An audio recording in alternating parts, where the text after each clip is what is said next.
The garden had turned cold. Seconds ago, Veronica had been wrapped in Jaewon's arms, dreaming about their future. Now she stood frozen, her phone clutched in trembling fingers, staring at the man she loved like she was seeing him for the first time. Jaewon, she repeated slowly, her voice barely above a whisper. The night of your accident. Were you alone in the car? The color had drained completely from his face. His sharp jawline was tight, his dark eyes swimming with something that looked terrifyingly like guilt. The tattoo on his neck seemed darker against his suddenly pale skin. Veronica, I can explain. That's not an answer. She stepped back, and the distance between them felt like miles. Yes or no? Were you alone? The silence stretched between them like a blade. The sunset that had seemed so beautiful moments ago now cast long shadows across the garden, turning everything sinister. No, Jaewon finally said. I wasn't alone. The word hit Veronica like a physical blow. Her mind raced through possibilities, each one worse than the last. Another woman. A secret relationship. A betrayal that would shatter everything they had built together. Who was she?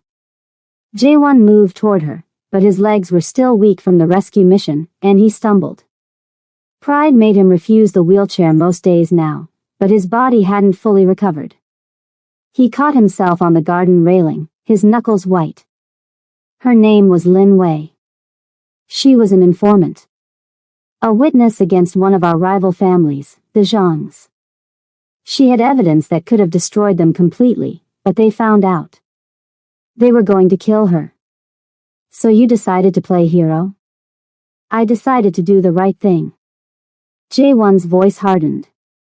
For once in my life, I wanted to save someone instead of destroy them. Lin had a husband who had already been killed by the Zhangs. She was pregnant, terrified, and completely alone. I couldn't just let her die. Veronica's racing heart slowed slightly.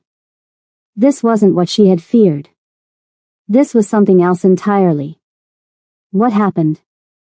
I was driving her to a safe house outside the city.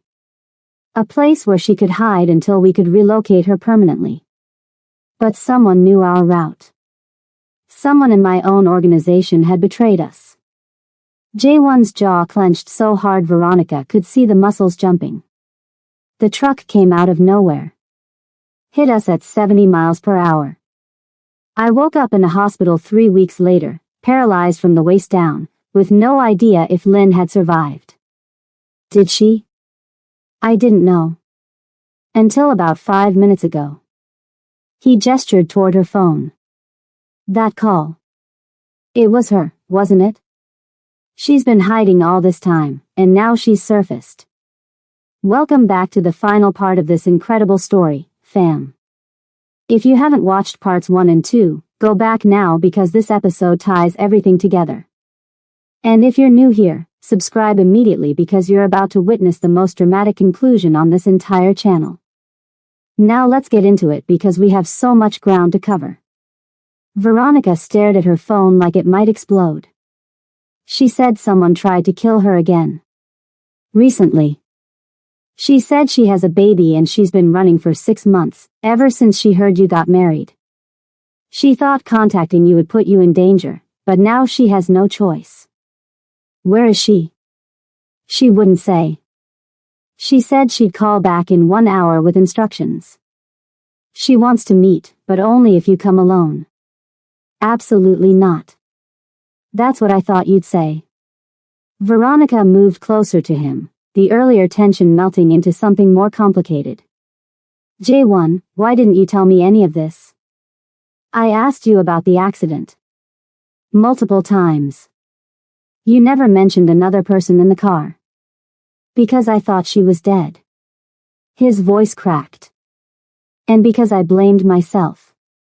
If I had driven faster, taken a different route, been more careful about who I trusted, she might not have spent 6 months running for her life with a newborn baby. That's not your fault. Isn't it? Everything about that night was my decision. I chose to help her. I chose the route. I chose to trust the wrong people. He finally looked up at her, and there were tears in his eyes that he refused to let fall.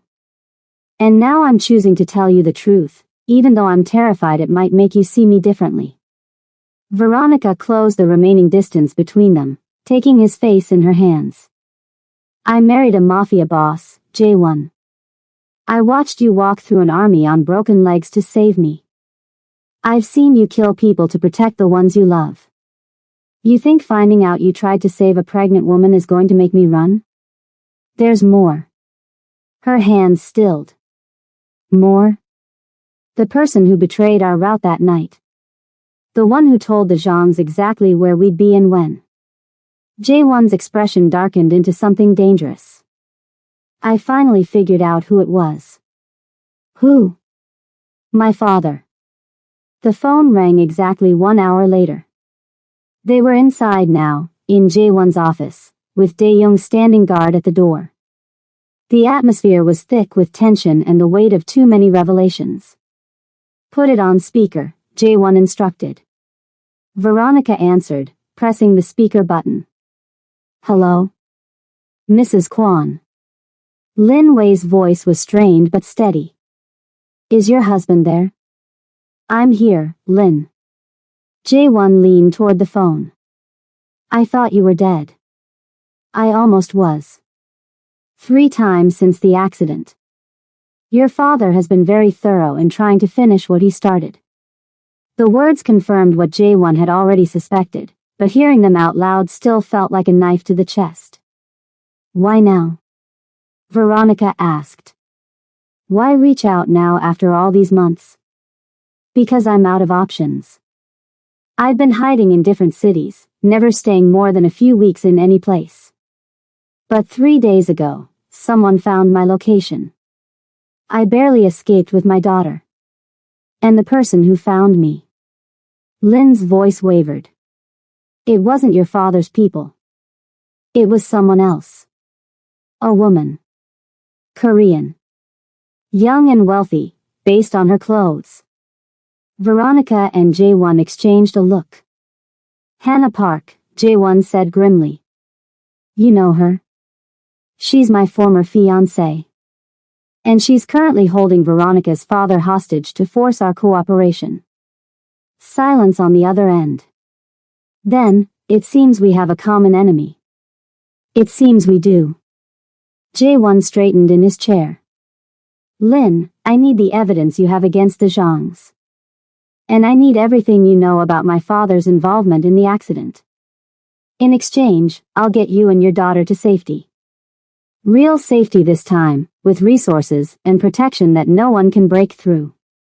How do I know I can trust you? You don't.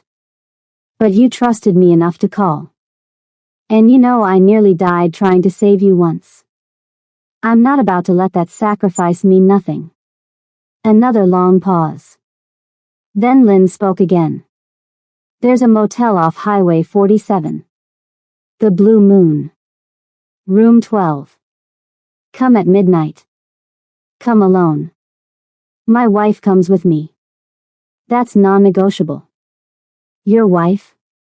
Lin sounded surprised. I've read about her. The girl you married under contract. I thought it was just a business arrangement. Veronica leaned toward the phone. It started that way. It's not anymore. Interesting. There was a hint of warmth in Lin's voice now. All right. Both of you. Midnight. And Mr. Kwon. Bring weapons. Hannah Park's people are still out there, and they're getting closer every hour. The line went dead. Dae-young stepped into the room, his expression troubled. I don't like this. It could be a trap. Everything could be a trap, Jae-won replied. But Lin has information I need. Information that could finally bring my father down and end Hannah's threats permanently. And you trust this woman you haven't seen in 6 months? A woman who could easily have been turned by your enemies? I trust that she has a baby to protect. Mothers don't tend to take unnecessary risks with their children's lives. Jae-won looked at Veronica, and something passed between them that Dae-young couldn't read. Isn't that right? Veronica nodded slowly. She was thinking about her own mother. About Grace, who had twisted herself into something unrecognizable in the name of revenge. But also about the woman Grace had been before, the mother who had sung her to sleep and promised her the world. Sometimes love made people dangerous. But sometimes it made them brave. We're going, Veronica said firmly. Both of us. The Blue Moon Motel was exactly the kind of place you went when you didn't want to be found. Peeling paint, flickering neon sign, and a parking lot full of cars that looked like they'd seen better decades.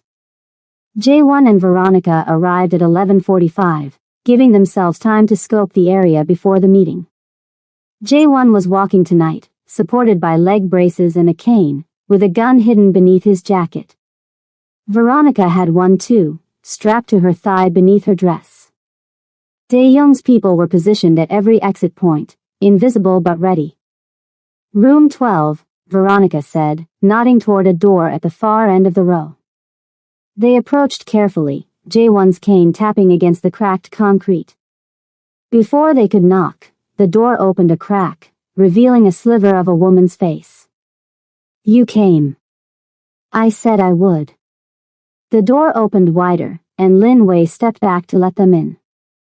She was smaller than Veronica had imagined, delicate and fragile looking in a way that belied the strength it must have taken to survive these past months.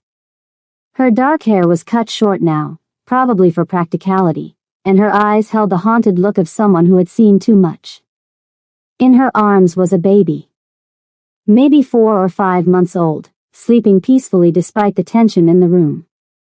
This is May, Lin said softly, adjusting her hold on the child. She was born 3 weeks after the accident. In a hospital I paid cash to use, with a fake name, because I knew your father's people would be watching every medical facility in the city. Veronica's heart clenched at the sight of the baby. So small, so innocent, already born into a world of danger and violence. She's beautiful, Veronica said.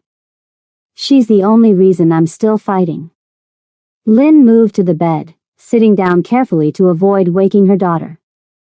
Now, let's talk about how we're going to destroy the people who tried to kill us both. The next 2 hours were a masterclass in the dark underbelly of the Kwon family empire. Lin had evidence that went far beyond the Zhang family. She had recordings, documents, photographs that painted a picture of Father Kwon as something far worse than Jae-won had ever imagined. The patriarch of the Kwon family wasn't just a crime boss. He was a monster. Your father has been making deals with the Zhangs for years, Lin explained, spreading documents across the bed while baby May slept in a makeshift crib made of pillows. On the surface, the two families are rivals. Enemies. But underneath, they've been working together to control territory, eliminate smaller operations, and consolidate power. That's impossible, Jae-won said, but his voice lacked conviction. The Zhangs killed 3 of our people last year. We retaliated. There was a war. A performance. Carefully orchestrated casualties on both sides, just enough to maintain the illusion of conflict. Lin pulled out a photograph showing Father Kwon shaking hands with the Zhang patriarch, both men smiling like old friends. This was taken 2 months before your accident. Jae-won took the photograph, his hands trembling slightly. Why? What was he gaining from this? Power. Money. And eventually, complete control. Lin's expression hardened. Your father planned to merge the families through marriage. Hannah Park was supposed to marry you, solidifying the alliance and giving your father access to the Park family's legitimate business fronts. But you kept refusing. You kept insisting on doing things your own way, making your own choices. So he decided to remove me from the equation. The accident was supposed to kill you. When you survived, he pivoted. A disabled son could still be useful, especially one desperate enough to agree to an arranged marriage just to prove he wasn't broken. Lin glanced at Veronica. But then you married her instead. A woman with no connections, no family power, no strategic value. That was the final insult. Veronica felt sick. Everything about her relationship with Jae-won had been shadowed by his father's machinations. The attack on the mansion, her mother's kidnapping scheme, Hannah's involvement, all of it traced back to one man's obsession with control. Where does Hannah fit into this now? Veronica asked. She escaped custody. She has my father. What's her endgame? Hannah was promised the Kwon Empire in exchange for her cooperation. When that fell apart, she went rogue. She's been gathering support from Zhang loyalists who are angry about the alliance fracturing. Lin's voice dropped. She's planning something big. Something that will happen in the next 48 hours. What? A simultaneous strike against both you and your father. She wants to eliminate the entire Kwon leadership and step into the vacuum with Zhang backing. Lin looked at Jae-won with something like sympathy. She's going to kill your father, frame you for it, and then kill you while you're being hunted by both families. Jae-won was quiet for a long moment, processing the enormity of what he'd just learned. His father had tried to kill him. His former fiancée was planning a coup. And somewhere in the middle of all this chaos, Veronica's father was being held hostage by a woman with nothing left to lose. All right, he said finally. Here's what we're going to do. The plan came together over the next 24 hours. Lin would provide the evidence needed to expose Father Kwon's alliance with the Zhangs. This would be released simultaneously to law enforcement contacts, media outlets, and key figures within both organizations who had been kept in the dark about the secret partnership. Dae-young, who had been listening through an earpiece the entire time, agreed to handle the internal Kwon response. He would rally the family members and soldiers who were loyal to the brothers rather than their father, creating a united front against the coming storm. And Veronica? Veronica was going after Hannah. Absolutely not, Jae-won said for the 5th time. I'm not letting you walk into a hostage situation alone. I'm not going alone. I'm going with your best people. But Hannah specifically demanded me, Jae-won. She's holding my father. If anyone else shows up, she'll kill him. Your father abandoned you. He chose Victoria over you. He let her throw you out on the street. Why would you risk your life for him? The question hung in the air, heavy and complicated. Veronica had asked herself the same thing 100 times since seeing that photograph of her father bound and gagged. Because he's still my father, she finally said. Because I need to look him in the eye and ask him why. Because if I let him die without getting those answers, I'll spend the rest of my life wondering. She took Jae-won's hands, squeezing tightly. And because I'm not the kind of person who leaves people to die, even when they deserve it. Jae-won stared at her for a long moment. Then he pulled her close, his forehead resting against hers. I spent my whole life watching my father manipulate people, control them, destroy anyone who stood in his way. I swore I would never be like him. But when it comes to you... His voice broke slightly. I would burn this entire city down if it meant keeping you safe. And that terrifies me. That's not manipulation. That's love. Veronica kissed him softly. And I'm coming back. I promise. You'd better. We have a wedding to plan. A real one this time. And a family to start. Jae-won pulled back, his eyes widening. Veronica, are you? Not yet. She smiled through her tears. But soon. When all of this is over. When we can finally just be us. I'm going to hold you to that. I'm counting on it.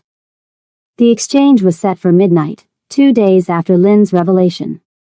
Hannah had chosen an abandoned factory on the industrial outskirts of the city, the kind of location that screamed ambush. Veronica arrived in a black SUV with 6 of Jae-won's most trusted soldiers, all of them armed to the teeth but under strict orders to stay hidden unless absolutely necessary. She walked through the factory doors alone, her heels echoing against concrete, her heart pounding so hard she could feel it in her throat. Veronica Johnson. Or should I say, Veronica Kwan. Hannah's voice echoed from somewhere in the shadows. Then floodlights snapped on, revealing the scene before her. Her father was tied to a chair in the center of the open space, his face bruised and swollen, his clothes torn. He looked older than Veronica remembered, smaller somehow, all his dignity stripped away by days of captivity. And standing beside him, a gun pressed to his temple, was Hannah Park. She looked nothing like the polished socialite from the warehouse. Her hair was disheveled, her designer clothes replaced with tactical black, and there was a wild, desperate gleam in her eyes that spoke of a woman with nothing left to lose.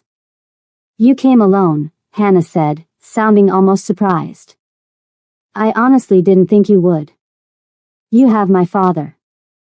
What choice did I have? You could have let him die. From what I hear, he's given you plenty of reasons to." Veronica's gaze moved to her father. He was staring at her with an expression she couldn't read. Fear, certainly. But also something else. Shame, maybe. Or regret. "What do you want, Hannah?" "What I've always wanted. The Kwan Empire. Your husband was supposed to give that to me, but he was too stubborn, too proud, too obsessed with doing things his own way." Hannah's finger tightened on the trigger. "Now I'll just have to take it by force. By killing a helpless old man? How exactly does that give you an empire?" "Oh, your father is just bait. The real prize is you." Hannah smiled, and it was the most frightening expression Veronica had ever seen. "You're J1's weakness. His blind spot.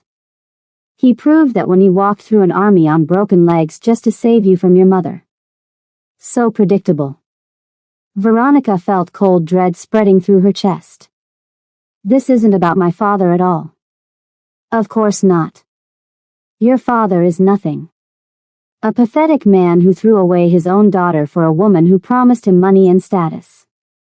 Hannah kicked the chair, making Veronica's father whimper. "No, this is about your husband. About making him suffer. About taking everything from him before I kill him. You'll never get close to him. I don't need to get close. I just need you." Hannah raised her other hand, revealing a small device with a blinking red light. "See this? It's a detonator. There are explosives rigged throughout this building, enough to level it completely. When J1 comes rushing in to save you, and he will, this whole place goes up in flames. Along with both of you. He's not coming. I made him promise to stay away." Hannah laughed, high and mocking. "Oh, sweetheart. You really think he's capable of keeping that promise? He's probably already outside, waiting for the perfect moment to play hero again. That's what men like him do. They can't resist the chance to prove themselves." She was right. Veronica knew she was right. No matter what promises J1 had made, he would never actually let her face this alone. He was out there somewhere, watching, waiting, ready to throw himself into danger for her sake. Which meant she had to end this fast. "Hannah," Veronica said, keeping her voice steady. "Your plan has a flaw." "Oh? Enlighten me." "You think J1 is my weakness. But you've got it backwards." Veronica took a step forward, ignoring the gun that swung toward her. "I'm not some damsel who needs rescuing. I'm the woman who survived her family throwing her away. I'm the woman who faced down her own mother and refused to break. I'm the woman who married a MAFIA boss and became his equal." Touching speech. "But you're still just." "I'm not finished." Another step forward. "You also assumed I came alone. That was your biggest mistake." Hannah's confident expression flickered. "What?" The factory doors burst open. Not the main entrance where Veronica had come in, but 3 side doors simultaneously. Dae-young's team poured in from every direction, weapons drawn, tactical precision evident in their every movement.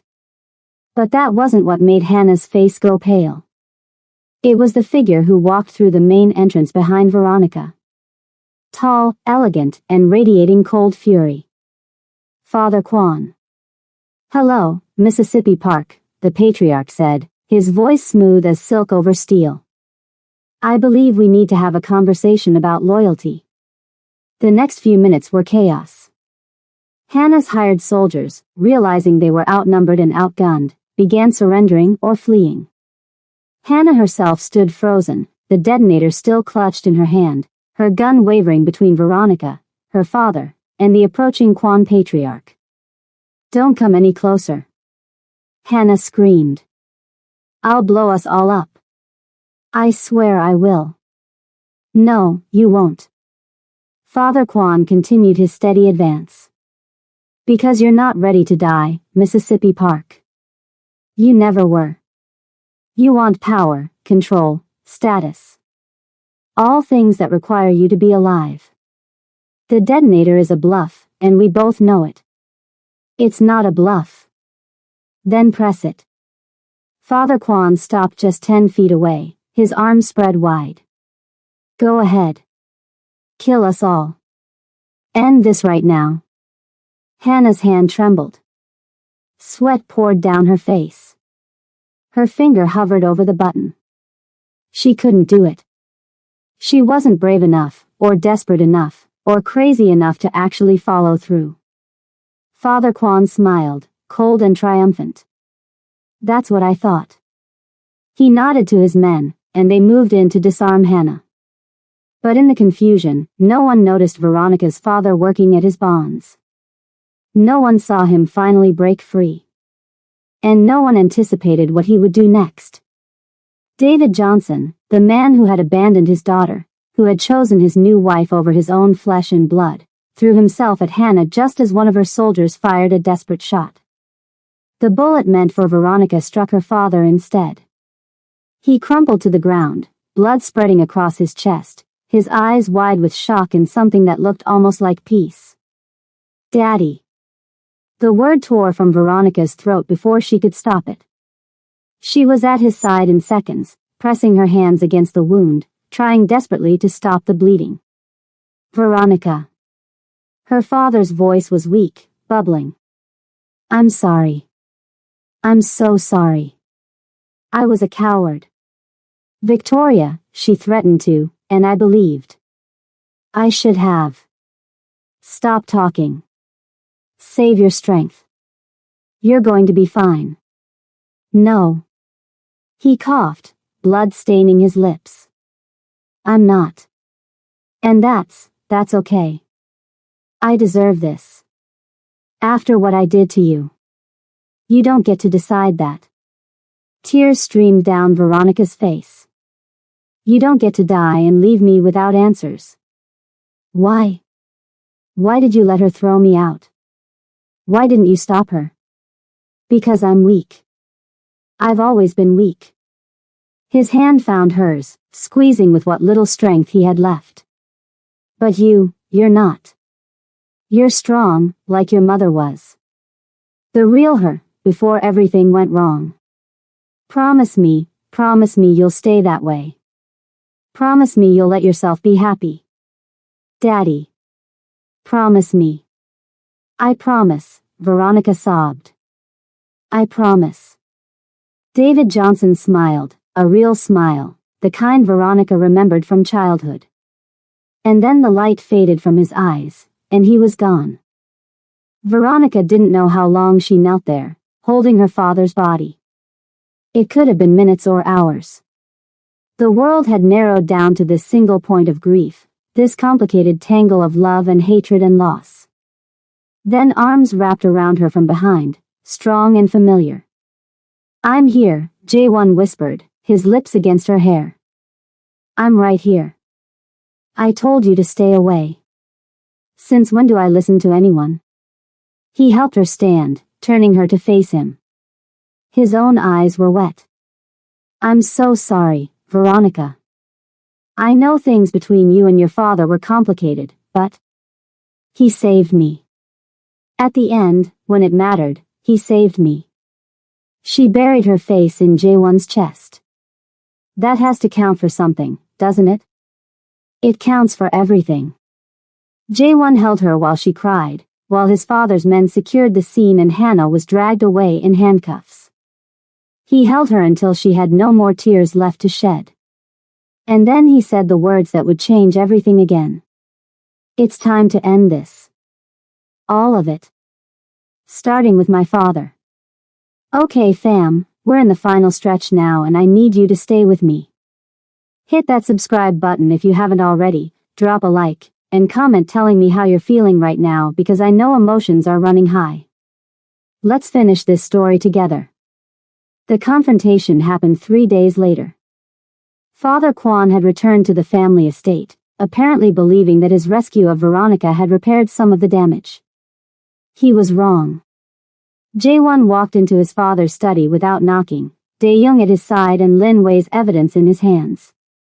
He moved without the cane now, his rehabilitation finally showing real results, though each step still cost him more effort than he let anyone see. Jaewon. Father Kwon looked up from his desk, his expression carefully neutral. And Dae-young. What a pleasant surprise. This isn't a social call. Jaewon dropped the folder of evidence on the desk. I know everything. The alliance with the Zhangs. The accident that was meant to kill me. Lin Wei. All of it.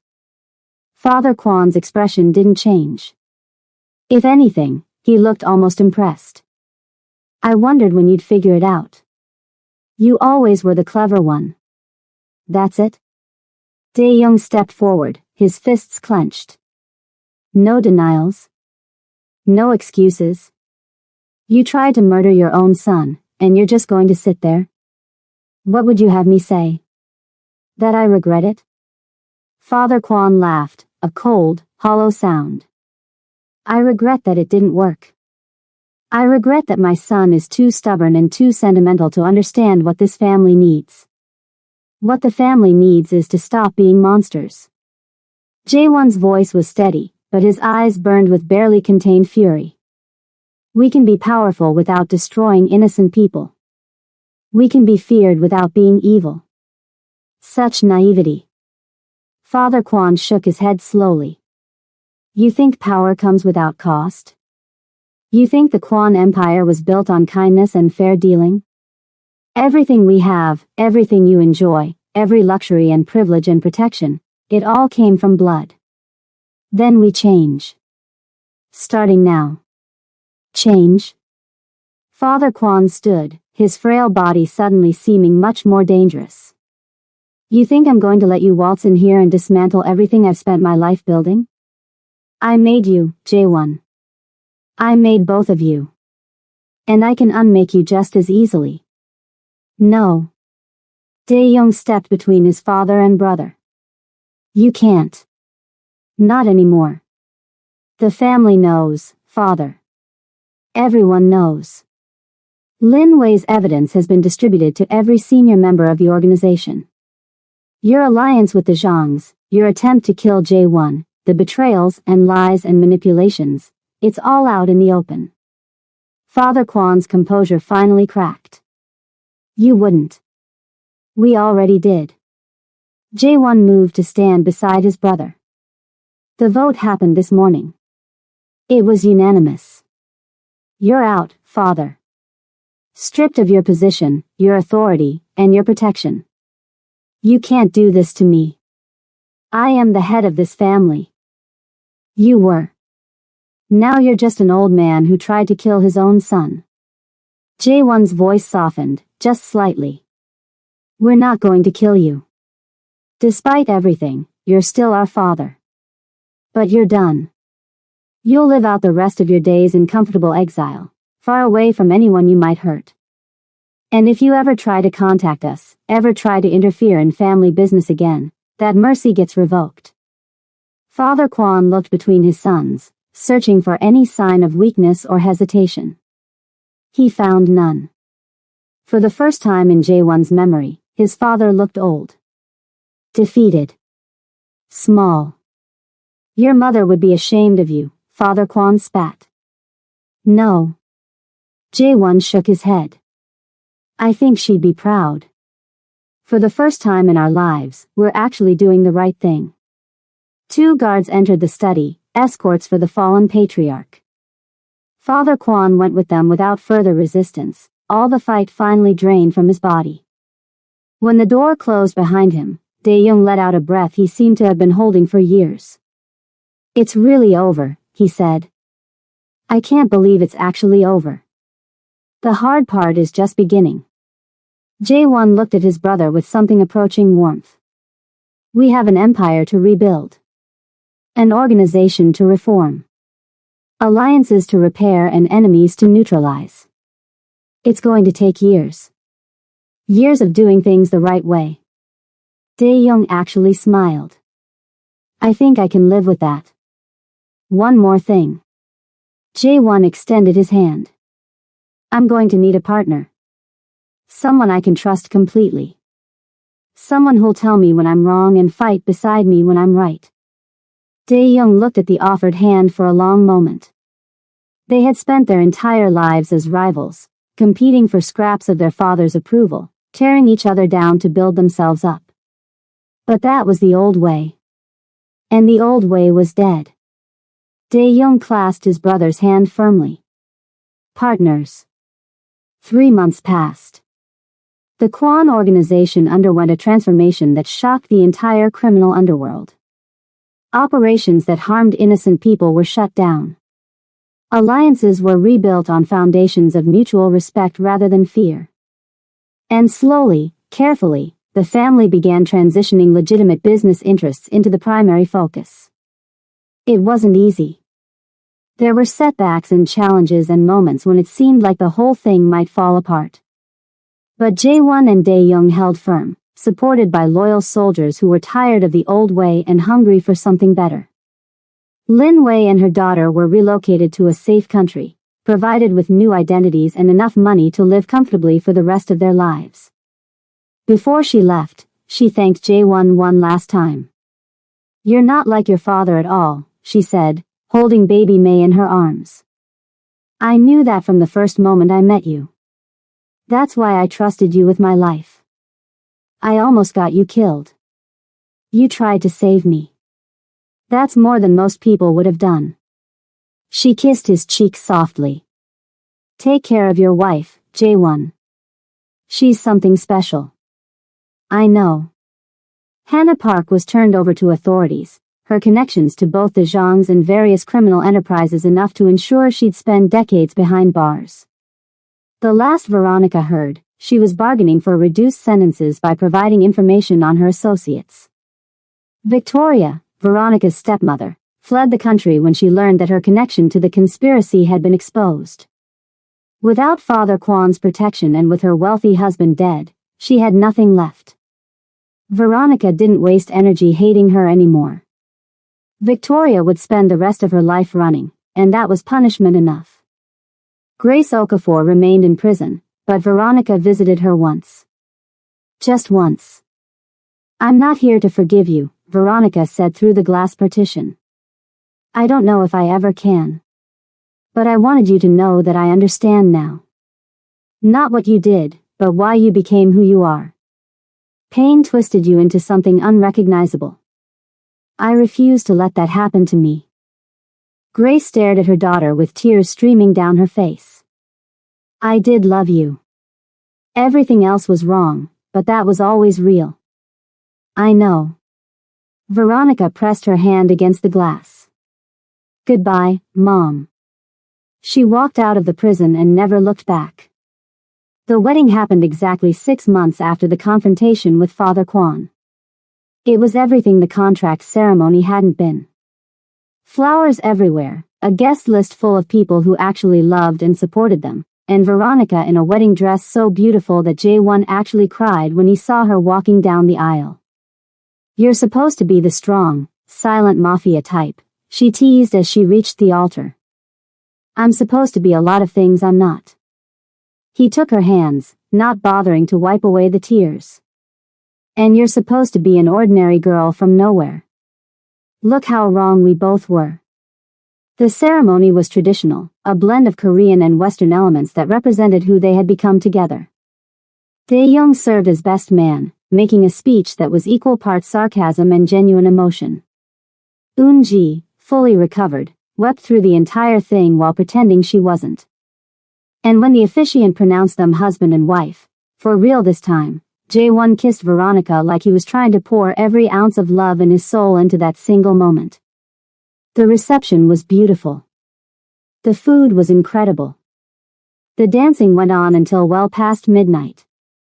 But the real moment came later, after everyone had gone home and they were finally alone. Jae-won carried Veronica over the threshold of their bedroom, his legs strong enough now that it barely strained him. He laid her gently on the bed, then lay beside her, just looking at her like he couldn't quite believe she was real. "What are you thinking?" Veronica asked softly. "That a year ago, I was a broken man in a wheelchair, convinced I'd never walk again, never love again, never have anything worth living for." His hand found her stomach, pressing gently. "And now I have everything." Veronica's breath caught. "How did you know?" "I didn't. Not for sure." His smile was radiant. "But I hoped. I found out this morning. I was going to tell you after the ceremony, but..." He kissed her before she could finish, deep and passionate and full of promise. When they finally broke apart, both of them were crying. "We're having a baby," Jae-won whispered. "We're having a baby," Veronica confirmed. "I'm going to be a father." "You're going to be an amazing father." He pulled her closer, holding her like she was the most precious thing in the universe. Because to him, she was. "I love you, Veronica Kwan. Every day for the rest of my life, I'm going to love you." "I love you too, Jae-won. Through everything. Always." They made love that night with tenderness and passion in equal measure, knowing that their family was growing, that their future was bright, that everything they had survived had led them to this moment. And outside the window, for the first time in what felt like forever, the stars were shining. 7 months later, Veronica went into labor. It happened in the middle of the night, because of course it did. Jae-won went from dead asleep to full panic in approximately 3 seconds, racing around the bedroom grabbing bags and car keys and trying to put his shoes on the wrong feet. Jae-won. Veronica winced through a contraction. "Calm down." "Calm down? You're having a baby. Our baby. How am I supposed to calm down?" "By breathing. And by not crashing the car on the way to the hospital." The drive was exactly as chaotic as expected. Jae-won ran 2 red lights and nearly sideswiped a taxi, all while Veronica breathed through contractions and tried not to laugh at her panic-stricken husband. "I face down rival MAFIA families for a living," Jae-won muttered as they screeched into the hospital parking lot. "I've survived assassination attempts. I walked through fire to save you. Why is this so terrifying?" "Because it matters more than any of that." Veronica squeezed his hand. "Now get me inside before I have this baby in the car." 12 hours later, after more screaming and swearing and ice chips than Veronica had ever imagined, their daughter was born. She was perfect. Tiny and wrinkled and screaming at the top of her lungs, with Veronica's brown skin and Jae-won's dark eyes and a full head of black hair that already seemed determined to curl. "She's beautiful," Jae-won whispered, tears streaming down his face as he held his daughter for the first time. "Veronica, she's the most beautiful thing I've ever seen. She looks like you. She looks like both of us." He sat on the edge of the hospital bed, angling the baby so Veronica could see her too. "What are we naming her?" They had discussed this for months, going back and forth between options, unable to agree on anything. But now, looking at her daughter's face, Veronica knew exactly what felt right. "Grace," she said softly. "Her name is Grace." Jae-won looked at her with surprise and concern. "Are you sure?" After everything your mother did. My mother made terrible choices. But the name Grace means mercy. Forgiveness. A new beginning. Veronica touched her daughter's cheek gently. I want our daughter to represent all the things her grandmother could have been if she'd chosen differently. I want her to break the cycle. Grace Kwan. Jae-won tested the name on his tongue. It's perfect. Grace Okafor Kwan, Veronica corrected. I want her to carry my mother's family name too. The good parts of our history, not just the bad. Jae-won nodded slowly, understanding the weight of what his wife was trying to do. This wasn't about forgetting or excusing. It was about transforming pain into hope. Grace Okafor Kwan, he agreed. The first daughter of a new generation. The hospital room filled with visitors over the next few hours.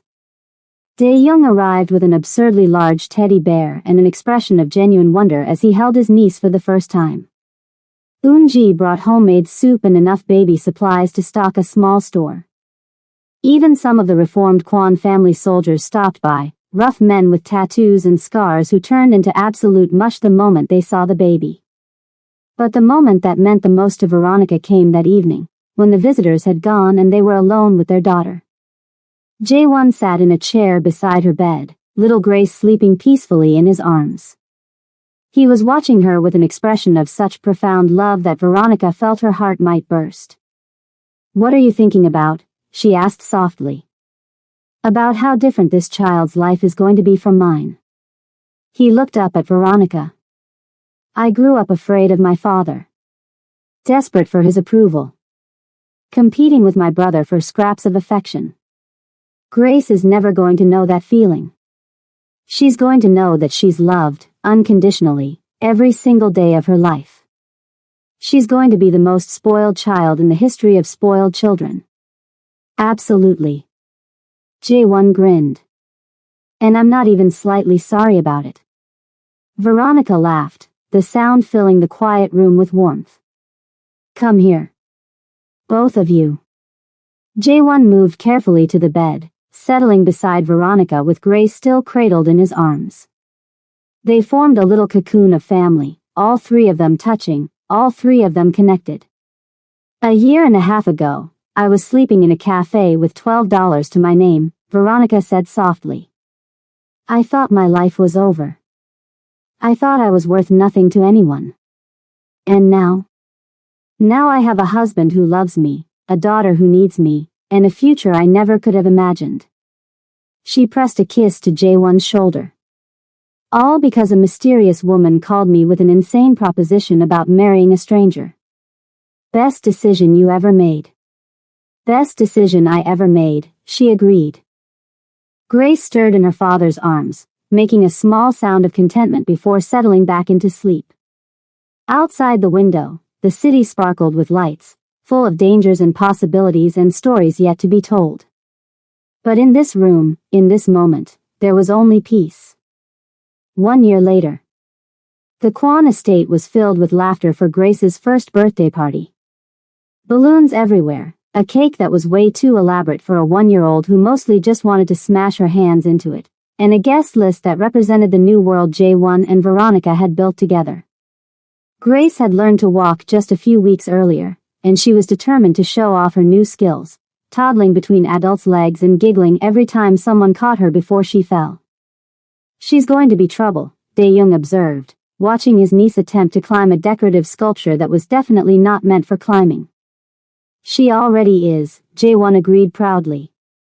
Just like her mother. I heard that. Veronica appeared beside them, scooping Grace up before she could reach the sculpture's more dangerous heights. And I take it as a compliment. It was meant as one. The party continued into the evening, filled with joy and celebration and a sense of hope that would have seemed impossible not so long ago. When the last guests finally left and Grace was put to bed, Jae-won and Veronica stood on the balcony overlooking the city. Dae-young pulled me aside earlier, Jae-won said. He's met someone.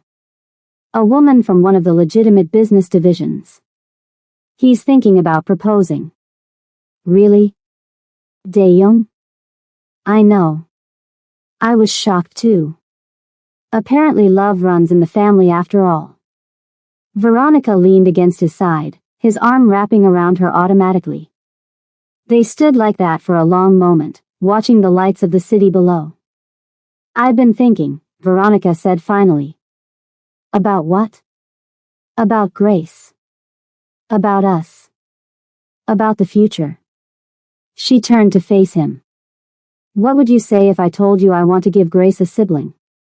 Jaewon's eyes widened. You mean? I mean I want more of this. More family. More love. More of everything we've built together.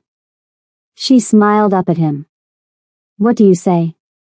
Instead of answering, Jaewon kissed her. Long and deep and full of promise. When they finally pulled apart, both breathless, he rested his forehead against hers. I say that's the best proposition I've ever received. Even better than a certain contract marriage proposal that changed my entire life. Flattery will get you everywhere, Mr. Kwon. That's what I'm counting on, Mrs. Kwon. They walked back inside together, hand in hand, ready for whatever the future held. They had survived betrayal and violence and heartbreak. They had built something beautiful from the ashes of trauma. And they had proven, beyond any doubt, that love really could conquer all. The little girl with her father's eyes and her mother's spirit was just the beginning. There was more to come. So much more. The end. Or is it? Let me know in the comments if you want to see a spin-off about Dae-young's love story, or maybe a sequel following Grace when she grows up. The possibilities are endless, fam. Thank you for being part of this journey. Now go share this story with someone who needs to believe in happy endings. Love always wins. Alright fam, this is it. The end of this incredible journey. I need you to drop a comment right now telling me what you thought of this story. Did you cry? Did you scream? What was your favorite moment? Make sure you've liked this video and subscribe to the channel because there are so many more stories like this coming. Thank you for staying with me through every twist and turn. I love you all, and I'll see you in the next one.